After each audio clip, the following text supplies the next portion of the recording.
Tout le monde se pose la question de savoir s'il y a des preuves de la vie après la mort. Alors, il n'y aura pas, pour l'instant, avec nos technologies, de preuves de ça. La seule preuve que vous pouvez obtenir, et elle est de taille, c'est à faire l'expérience de voyager hors du corps. Soit de manière accidentelle parce que vous avez un gros problème de santé, vous êtes expulsé hors du corps. Il y a maintenant des dizaines de milliers de récits qui circulent et qui ont été compilés dans des livres sur toute la planète. Les gens racontent exactement la même chose. Ça s'appelle les expériences au seuil de la mort, NDE en anglais. Donc ça peut quand même vous interroger en lisant ces témoignages. Pourquoi un type né en Afrique, aux États-Unis ou en Chine raconte la même chose, en détail. Ça, c'est une première chose. Ensuite, écoutez les voyageurs, ceux qui disent qu'ils voyagent hors du corps. Regardez ce qu'ils racontent. Ça colle exactement à ce que racontent les autres qui vivent des expériences au seuil de la mort. C'est la même expérience. Mais nous, les voyageurs, c'est pas par accident que ça arrive. Et pour un certain nombre d'entre nous, on maîtrise le phénomène. On peut le déclencher à volonté. Pas forcément à 100% des cas, mais on peut le déclencher à volonté. Donc, on est en mesure d'explorer, de ramener des informations que les non-voyageurs n'ont pas. Donc, tout ça, ça peut vous donner, non pas de la preuve, mais un faisceau de concordance qui vous dit que peut-être ça existe. La seule preuve que vous pouvez avoir, c'est vivre l'expérience vous-même. Il n'y a pas d'autre manière de faire. On ne peut pas vous raconter d'histoire, vous enfumer autant que vous voulez, avec des religions, des ceci, des croyances. Il y a eu 3000 religions au cours des derniers millénaires sur la planète. La seule solution pour vous d'avoir la preuve, c'est d'y aller voir. Mais vous aurez la preuve au final, vous comprenez pourquoi. Parce qu'une fois que votre corps biologique va mourir, vous vous rendrez compte que vous n'êtes pas mort, que vous existez toujours, et que même vous existez beaucoup plus encore qu'avant. T'as aimé ce que je viens de dire? Tu veux plus d'informations, plus de précision, plus de détails, aller en profondeur? Achète mon livre Ouragan, il est disponible sur Amazon. Personne ne le sait, mais il existe deux humanités sur Terre actuellement. Il y a une humanité qui est parfaitement au courant de la présence exogène dans le cosmos et qui bénéficie des technologies de rétroconception. Et cette humanité-là s'est échappée de la Terre il y a déjà des dizaines d'années. Donc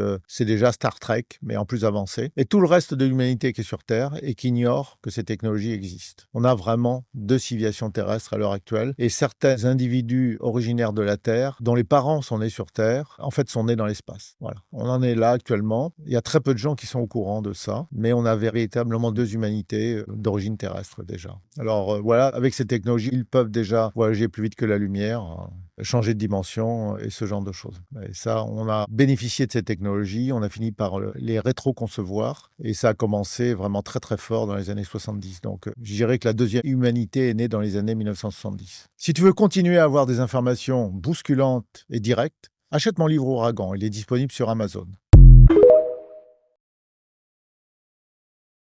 Comment savoir si on est parasité? Alors d'abord, il faut comprendre qu'il y a le parasitage ordinaire, tel que des moustiques, des sangsues, et là tout le monde est, entre guillemets, baigne dans un univers énergétique dans lequel on est plus ou moins parasité. Voilà. Bon, une piqûre de moustique, c'est pas grave, et on a des parasites de ce type-là dans le monde énergétique. Ça devient plus gênant quand on a affaire à des parasites plus permanents qui s'inscrivent de manière durable, soit sur la couche supérieure de notre champ d'énergie, soit directement qui vont mettre des racines à l'intérieur de la structure profonde de notre corps biologique. Les démons, quant à eux, sont capables de s'immerger complètement dans le corps biologique. Et je dirais que plus la personne est possédée par une entité énergétique, moins elle en a conscience. Donc ça, c'est un petit peu le paradoxe. Et donc voilà, si vous pensez que vous êtes parasité, vous êtes probablement en état de vous débarrasser si c'est le cas, parce que peut-être que vous pensez que vous êtes parasité et que c'est pas du tout le cas. Mais là, vous êtes en état de vous en débarrasser. Si vous pensez que vous êtes absolument exempt de ce genre de choses et que vous avez un comportement plus que bizarre, il y a des chances que vous le soyez sous possession parasitaire ou démoniaque. T'en as marre de patauger dans la semoule et d'essayer d'avancer dans le brouillard? Tu veux y voir clair? Abonne-toi à ma chaîne.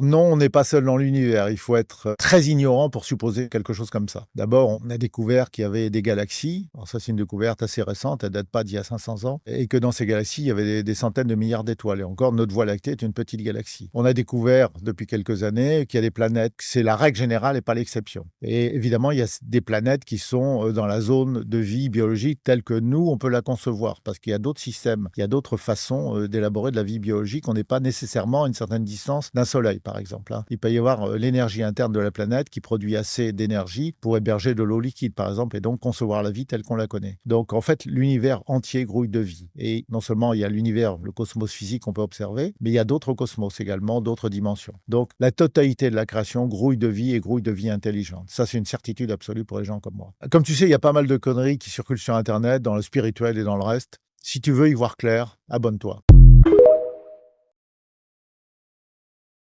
On te ment au sujet de la présence extraterrestre sur Terre. Alors c'est délibéré, il y a des raisons pour lesquelles c'est fait, qu'on ment à la population, et certaines raisons peuvent être tout à fait recevables, mais par exemple, le crash de Roswell a vraiment eu lieu. Il s'est produit, même si la civilisation qui pilotait ces vaisseaux était avancée, elle n'était pas non plus supérieurement avancée par rapport à ce que nous, on est. On pourrait situer à peu près à 20 000 ans d'avance, mais bon, ça veut dire ce que ça veut dire, ça ne veut pas dire grand-chose. Mais ils ont été perturbés, leur système de navigation a été perturbé par les radars qui protégeaient à l'époque la seule base où étaient stockés les missiles nucléaires américains, les armes nucléaires américaines. Donc ces radars de première génération, ils étaient très puissants parce que les moyens d'écho étaient moins sophistiqués que maintenant. Donc il fallait de la puissance pour avoir des écho-radars. L'accident s'est produit également à un moment où il y avait des orages vraiment très importants dans cette région-là. Donc les systèmes de navigation de deux vaisseaux ont été perturbés. Il y a eu une collision entre deux vaisseaux et les militaires de l'époque ont récupéré et des cadavres et de la technologie. Et pendant des années, ils n'ont pas su quoi en faire. Donc ils ont décidé à ce moment-là que c'était plus important que le projet Manhattan, c'est l'arme nucléaire, qu'il fallait protéger ce secret-là de crainte que, par exemple, l'Union soviétique soit au courant. Donc, ils ont décidé de faire tomber une chape de plomb dessus. C'est la vérité. Malgré tout, l'Union soviétique a été au courant, parce qu'ils ont des espions partout depuis toujours, et ils ont tenté eux-mêmes d'opérer des contacts avec les extraterrestres, sachant que les programmes secrets américains, au début ils étaient américains, après ils étaient transnationaux, collaboraient avec une certaine race, en particulier les gens des États réticuliers qu'on appelle les petits gris ici sur la planète. Donc,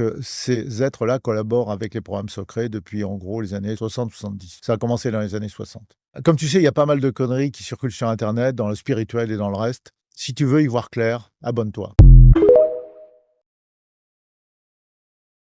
Est-ce que sur Terre, l'argent, c'est démoniaque? Alors, c'est un point quasiment de philosophie. Je dirais que c'est surtout de la manière dont on l'utilise. Et là, chacun comprendra ce que ça veut dire. Comment est-ce qu'on utilise et son pouvoir, et son argent, et son influence dans le sens du bien collectif? Alors, c'est quoi le bien collectif? À chacun de le définir. Quelle est la sphère, quel est le cercle concentrique plus ou moins large qu'on pose sur la collectivité? Mais ce que je sais de manière certaine, c'est qu'on porte tous en nous, à l'intérieur de nous, les instruments de mesure qui peuvent nous permettre de comprendre ce que c'est qu'une utilisation éthique de l'argent ou de toute forme d'énergie. Tu as appris quelque chose, tu ne veux rien rater à l'avenir, abonne-toi.